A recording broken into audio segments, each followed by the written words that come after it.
Along the Embarcadero this morning, we didn't encounter anyone who hadn't heard about Biden's decision, both to withdraw and to support Vice President Kamala Harris to take his place. There's just not a whole lot of time before the election. So that's where it's a little nerve-wracking because you just don't know.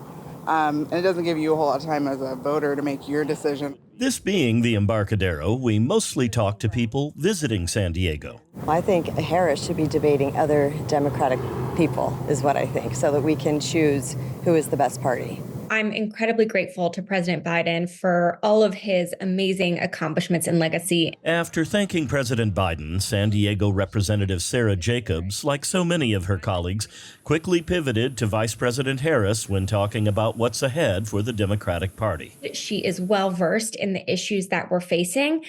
She has worked tirelessly to make sure that we are building an America that works for everybody. If they can pull together behind their candidate, get a convention in Chicago that's not really divisive, they have a chance to restart the campaign, which wasn't going well since that debate. Political scientist Carl Luna says even though the country has changed a lot over the last several decades, he says it's not clear if enough voters are ready for a woman of color. He says that makes Harris's selection of her running mate extremely important. Back at the Embarcadero, and we actually ran into a San Diegan. Biden's always been one of the smartest people in the room, and he made a good, hard decision. After the Embarcadero, the next stop for my photographer Matt and me was down here at Civic Center Plaza. We found less people willing to talk, but the ones we did speak with had very definite opinions. I'm very thankful that he stepped down.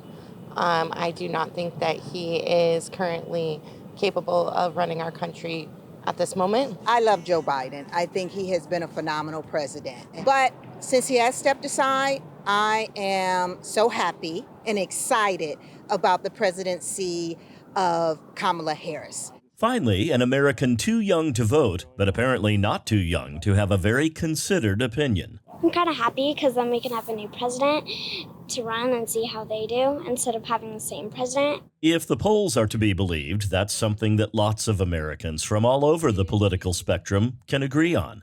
John Carroll, KPBS News. And me to become Vice President of the United States.